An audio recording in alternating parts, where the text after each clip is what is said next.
Praise the lord. ప్రభు అయిన యేసుక్రీస్తు నామములో మీ అందరికీ నా వందనాలు తెలియజేస్తా ఉన్నాను. ఈ ఉదయకాల సమయంలో ప్రతిదినము ప్రభువుతో అన్న ఈ కార్యక్రమాన్ని ప్రార్థన చేసుకుని ప్రారంభించుకుందాం. పరిశుద్ధుడైన తండ్రి, ప్రేమ కలిగిన మా దేవ, మరొక దినము ఉదయకాల సమయంలో మీ పాదాల దగ్గర ఈ రీతిగా మేము గడపడానికి మీరు మాకిచ్చిన ఈ చక్కటి సమయాన్ని బట్టి మీకు వందనాలు. ఈ సమయాన్ని మా కొరకు దీవించండి, ఆశీర్వదించండి.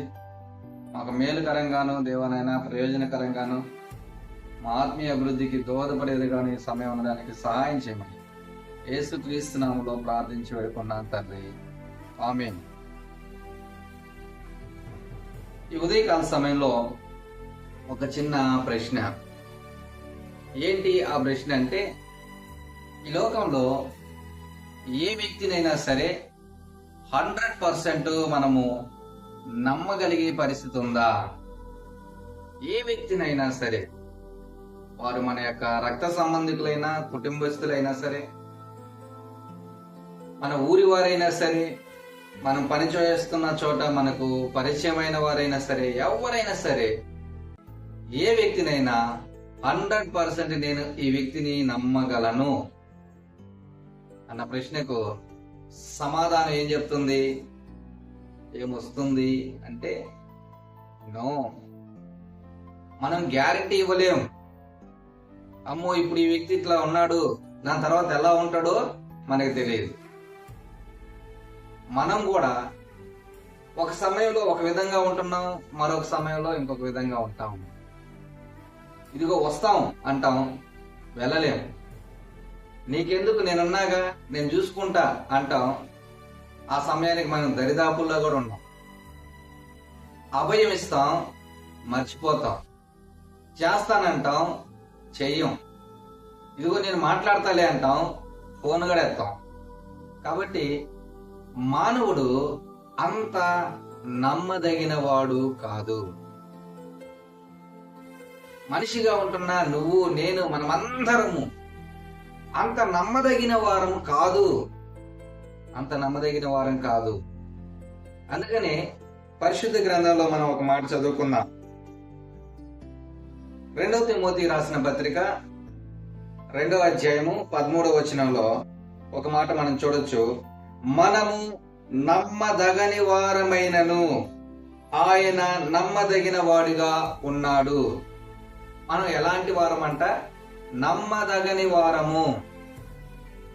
ఒక రకంగా మనం చెప్పాలి అంటే, మనము నమ్మక ద్రోహులము కూడా. నమ్మించి చాలాసార్లు వంచే వాళ్ళంగా కూడా ఉంటారు. నమ్మించి మోసగించే వాళ్ళుగా ఉంటారు. కాబట్టి మనం ఎలాంటి వారమంట? నమ్మదగని వారము. అయితే మనము నమ్మదగిన వారమైన ఆయన నమ్మదగిన దేవుడుగా ఉన్నాడంట. ఆయన నమ్మదగిన దేవుడుగా. ఆయన గురించి ద్వితీయోపదేశ కాండము 32వ అధ్యాయము 4వ వచనములో దేవుడి గురించి కొన్ని లక్షణాలు లేదా కొన్ని వివరాలు ఇక్కడ మనం చూడొచ్చు. ఆయన ఆశ్రయదుర్గముగా ఉన్నాడు. ఆయన కార్యము సంపూర్ణము. ఆయన చర్యలన్నీ న్యాయములు. ఆయన నిర్దోషి అయి నమ్ముకొనదగిన దేవుడు. ఆయన నీతిపరుడు, యథార్థవంతుడు. ఆయన ఎలాంటి దేవుడు, ఆయన ఎలాంటి ప్రభువో అక్కడ రాయబడుతున్న మాట అన్నిటినీ కొద్దిసేపు మనం పక్కన పెడితే, ఇక్కడ ఈ దినాన నీవు నేను ఆలోచించవలసిన విషయం ఏంటంటే, ఆయన నమ్ముకొనదగిన దేవుడు. నమ్ముకొనదగిన దేవుడు. ఆయన చేస్తానంటే చేస్తాడు. ఆయన ఇస్తానంటే ఇస్తాడు. ఇదిగో నేనున్నా నీకు తోడుగా అంటే నీ జీవితాంతమైన నీకు తోడుగా ఉంటాడు. కాబట్టి ఈ ఉదయకాల సమయంలో ఈ మాటలు వింటున్న ప్రియమైన సహోదరుడా, సహోదరి, మన దేవుడు నమ్ముకొనదగిన దేవుడు, నమ్మదగిన దేవుడు, నమ్మదగిన దేవుడు. అన్ని పరిస్థితులలో మనకు చాలిన దేవుడు. అబ్బా, ఈ పరిస్థితుల్లో దేవుడు నాతో ఉంటాడా అని సందేహించాల్సిన అవసరం లేదు. కొన్నిసార్లు మనం అనుకుంటా ఉంటాం, మన యొక్క అవిధేయతను బట్టి, మన యొక్క అతిక్రమాన్ని బట్టి, లేదా మనం జరిగించిన పాపాన్ని బట్టి మనం అనుకుంటా ఉంటాం, ఈ పాపం నేను ఒప్పుకుంటే దేవుడు క్షమిస్తాడా? ఇంత పెద్ద పాపం కదా, ఈ పాపాన్ని నేను ఒప్పుకుంటే దేవుడు క్షమిస్తాడా? అంతగా దేవుడు ఇష్టపడ్డేమో, దేవుడు కోపగించుకుంటాడేమో, దేవుడు అసహించుకుంటాడేమో, అయ్యయ్యో దేవుడు చీకొడతాడేమో. చాలాసార్లు మనం ఇలా అనుకుంటా ఉంటాం. అందుకని చాలా మంది వారి యొక్క పాపాలను దేవుని దగ్గర ఒప్పుకోవడానికి జంకుతా ఉంటారు. ఆయన మీద నమ్మకం లేక, అమ్మో ఆయన క్షమిస్తాడో క్షమించడో, దేవుడు ఎలా దాన్ని రిసీవ్ చేసుకుంటాడో, ఎందుకు వచ్చిన బాధలేని దేవునితో మన యొక్క పాపాలను ఒప్పుకునే విషయంలో కూడా చాలా మంది సందిగ్ధంలో ఉంటా ఉన్నారు. ఆయన ఏం చేస్తాడో లే, ఆయన ఎలా రిసీవ్ చేసుకుంటాడో లే, ఇది పెద్దది కదా, దీన్ని దేవుడు క్షమిస్తాడా, నమ్మొచ్చా? ఎన్ని రకాలుగా మనం ఆలోచన చేస్తా ఉంటాం. అయితే ప్రియమైన వారులారా, ఈ ఉదయకాల సమయంలో దేవుని వాక్యము సెలవిస్తా ఉంది.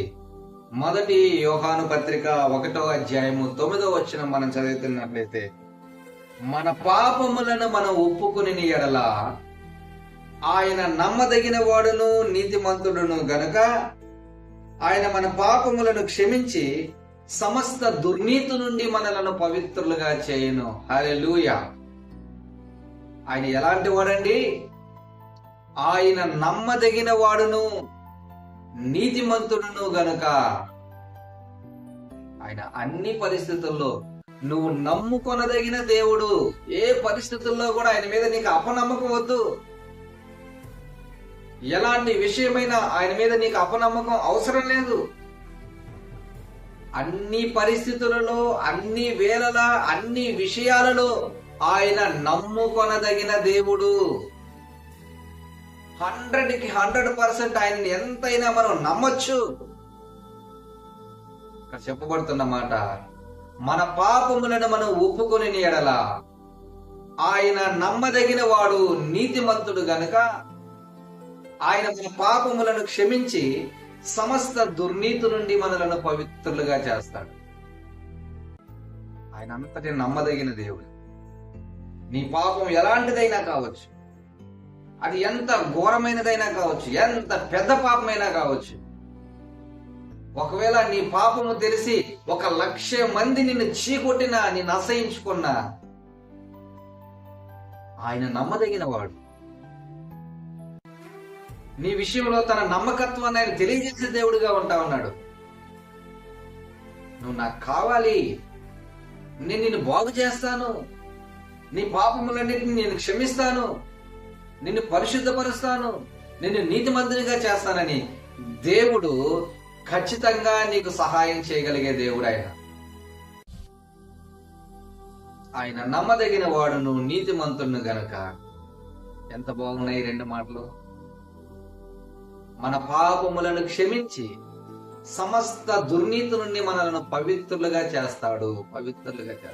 కాబట్టి ఈ ఉదయకాల సమయంలో ఈ మాటలు వింటున్న ప్రియమైన సహోదరుడా, సహోదరి, ఒకవేళ నీవు నేను మనమందరము అపనమ్మకస్తులమైతే అవ్వచ్చేమో గాని మనల్ని ప్రేమిస్తున్న దేవుడు, మనల్ని పిలుచుకుంటున్న దేవుడు ఎంత నమ్మదగిన దేవుడు అంటే, అన్ని పరిస్థితులలో కూడా నీకు మేలు చేయగలిగే దేవుడు, అన్ని పరిస్థితులలో కూడా నిన్ను ఆదుకునే దేవుడు, నిన్ను రక్షించే దేవుడు, నిన్ను కాపాడే దేవుడు, నీ పాపములన్నిటి నుంచి కూడా నిన్ను తప్పించి విడిపించి నీతిమంతులుగా నిన్ను మార్చగలిగే దేవుడు.